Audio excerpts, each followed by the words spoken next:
Hey there my lovelies, and welcome to my booktube channel, The Sassy Library Fox. My name is V, and today I'm going to answer your questions.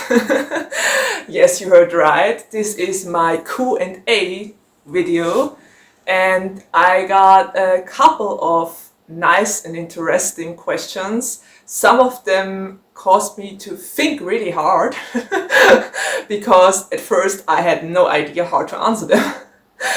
But I eventually came up with an answer for all of those questions, and I want to thank you guys for throwing those questions my way and for being interested in my channel and me as a person. So I think I might just start with answering the questions. I brought coffee and I also brought my lollipops, and I think this is the first YouTube video on which I'm showing so much skin, but it's really hot outside. And well, what can I say? Enjoy it as long as you can, right? Just kidding. Anyway, this said, let's jump right into the questions and I'll answer them as good as I can. I got my coffee at the ready. I think I might just spill the coffee because it's no tea, but you know what I mean, right? Anyway, let's do this. This is going to be a relaxed video. So I didn't prepare all too much because I just want to answer your questions the way the answers pop into my mind. So it should be authentic. And if you have other questions, you can always write them down in the comments below. I will answer all of them, I promise. And well, I don't buy it. Well, okay, at least not much. Gotta be honest here. Anyway, the first question I got is from Caitlin from Goodreads, and she asked, what is your favorite place you traveled? Whew, that's already a tough one at the start, because I've been traveling all over the world or around the world before COVID hit us and before I got my kid. So I've been at a lot of places and seen a lot of things.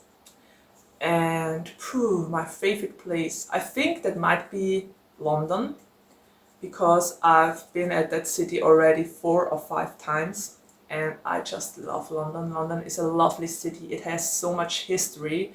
I love the Tower of London and I love just everything in London. And I think Mexico was great too. Mexico is such a lovely place, and the people there, they are all so warm-hearted and friendly. And when you speak with them in Spanish, they are, I don't know, so enthusiastic about it. They love it when you talk with them in their mother tongue. So that was just sweet. I love the people over there. They were really friendly and nice. And well, I've seen a lot of the US as well, and I have a lot of favorite spots over there, like the Grand Canyon, or basically all the national parks. They're all so beautiful, and the cities, and I don't know, Las Vegas is really quite an experience. So okay, that question got a little bit out of hand. I'm sorry. I was just supposed to mention one place and it turned out to be a lot of places, but I just love to travel and there are so many beautiful places all over the world and I'm not done yet, so I'll definitely travel later on again once the COVID times are over, which they will hopefully be soon. So that was the first question.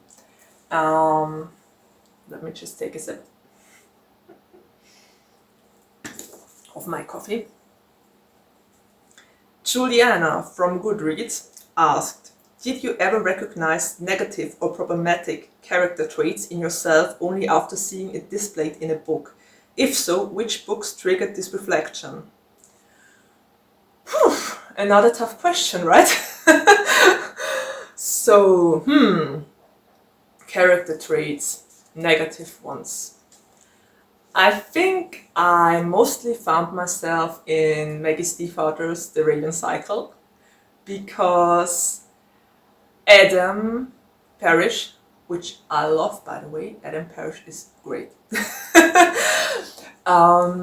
He has a problem with accepting help from others, and he always tries to do everything by himself. He always tries to do everything alone, and I kind of found myself in there. I have a tendency to, I don't know how to put it, I have a tendency to do all the things I need to do and have to do and want to do on my own, and I rarely ask for help, because if I do, it's serious. So I have a tendency to try to fight for myself as well. And the next character trait might not be all too negative. A lot of people might say it's a cool character trait to be direct and straightforward and to say what you think, but it got me into a lot of trouble in my life, and well, I still wouldn't want to change it. I know it's not the best to blurt out everything you think, but it's just in my nature. I can't change that. So I'm very direct and I'm a very honest person. And when I have a problem, I always address it directly. And well, that's just me. So those would be 2 character traits, actually. Sorry. I'm horrible at answering questions in a short amount of time. I guess you already figured that. So let's see, the next question from Sabrina is, what are your favorite book quotes? My favorite book quotes are actually poem quotes, because there are some I know by heart. I don't know if you know that about me already, but I write poetry. I've been writing poetry ever since I was 13. And therefore some quotes just, I don't know, stick with me. And one of them is, do not go gentle into that good night. Rage, rage against the dying of the light. It's from Dylan Thomas. And I just love this quote. It has a personal meaning for me. And it's a great quote I know by heart. And another quote I know by heart is from Milton, from Paradise Lost. It's freely we serve because we freely love, as in our will to love or not, in this we stand or fall. And this quote has, I don't know, it's a quote I live by, because I love the meaning and it's true. It's such a true quote for me personally, and I even wrote it down on paper and pinned it on my wall at work, because it's the motto I just live by each and every day.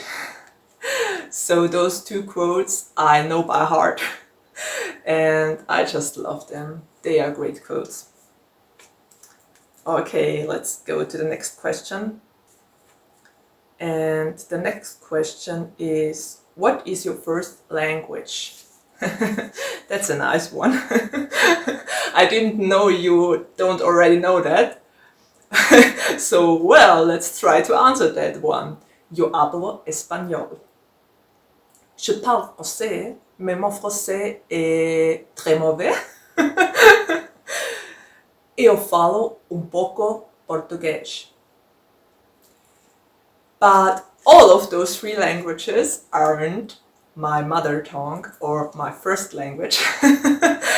English isn't either, as you may know, or some of you may know. And my first language ist Deutsch.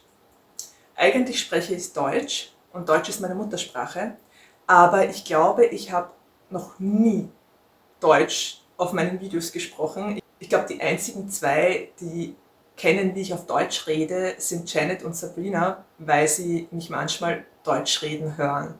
Und es ist auch wirklich komisch, Deutsch im Video jetzt zu reden. So I just switch right back to English.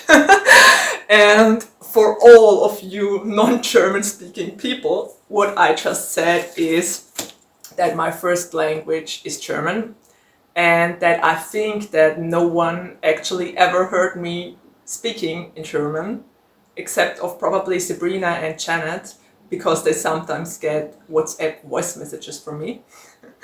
So that's basically what I said, and I also said that it's pretty weird to speak German on this video. So let's never do that again. Okay? Yeah.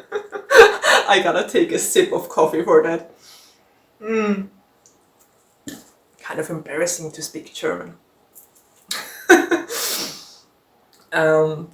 Let's move to the next question, alright? So the next question is, who is your #1 book boyfriend? Which is such a loaded question, seriously. I think I can't really answer that one. At this point, after reading so many young adult book series and books, I might have arrived at a moment where I'm in a polyamorous relationship with, I don't know, at least 20 book characters or so.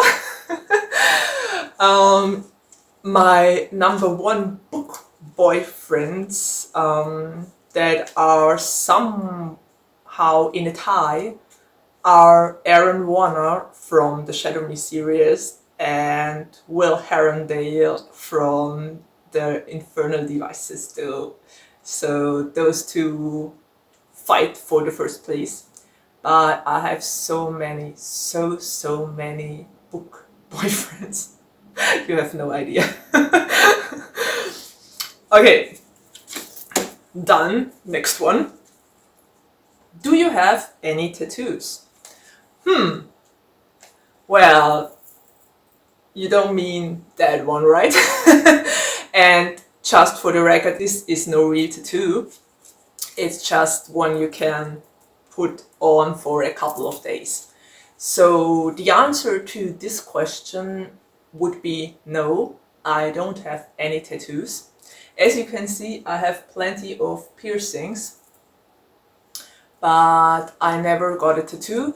I wanted to get tattoos and I still want to, but when I was a young teen, I pestered my parents for tattoos, and I think I must have brought them up about 1,000,000 of times.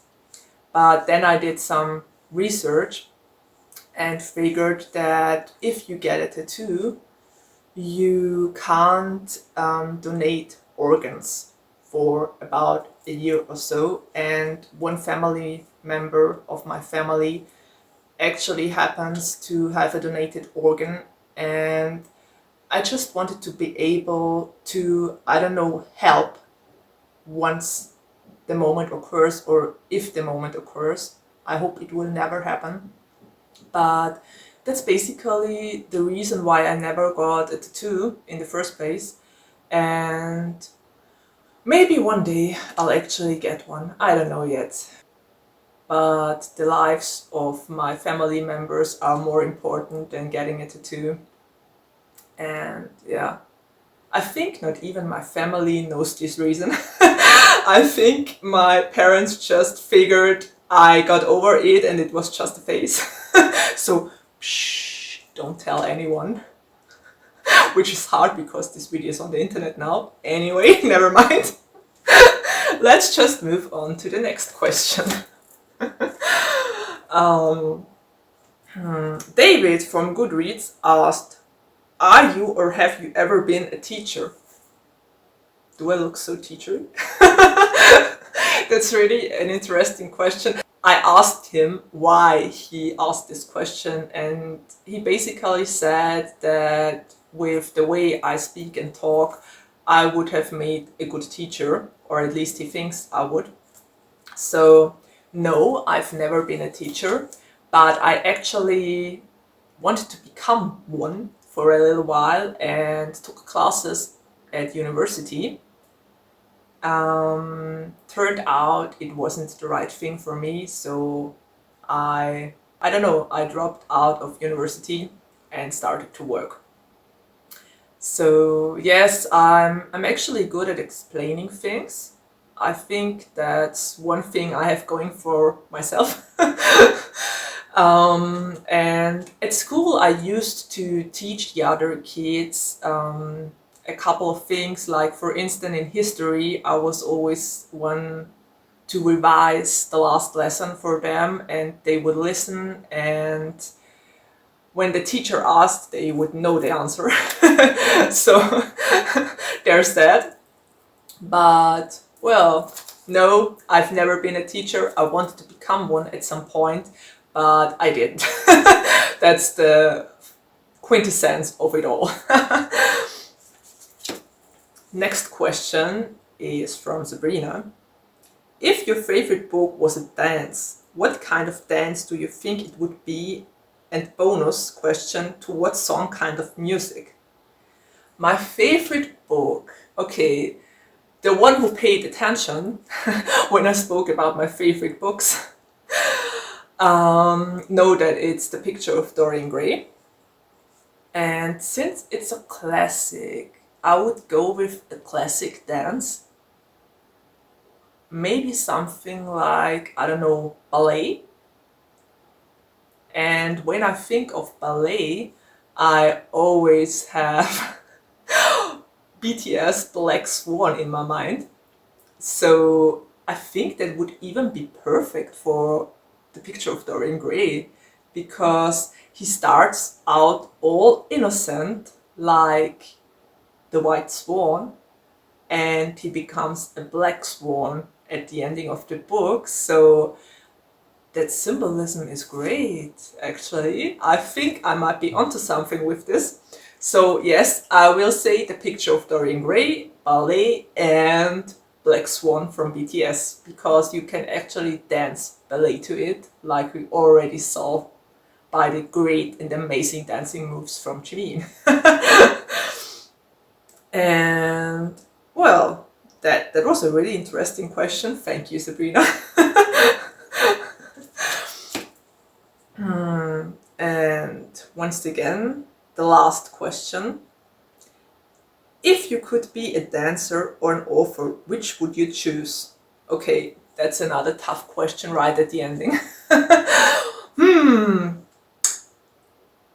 Author or dancer? Wow, that's tough. That's really tough. I don't know. I think that's so tough to answer. I love dancing. I love to dance. I'm a dancer at heart, but I've also written poetry ever since I turned 13. So both of those two are such a huge part of my life. I can't imagine a life without writing, and I also can't imagine a life without dancing. Damn, it's a really hard question. I think I might find a compromise, because I would like to dance as long as I can, but the older you get, the harder it gets to keep up with all the movements and with, I don't know, the moves themselves. So when I'm older, I'd like to be an author. Does that make sense? I just successfully navigated your question, Janet. I'm sorry. But I couldn't choose, even if my life would depend on it. So a compromise answer it is. I hope you're still satisfied with it. And this was already my last question. I hopefully answered them all, and I hope you enjoyed the answers.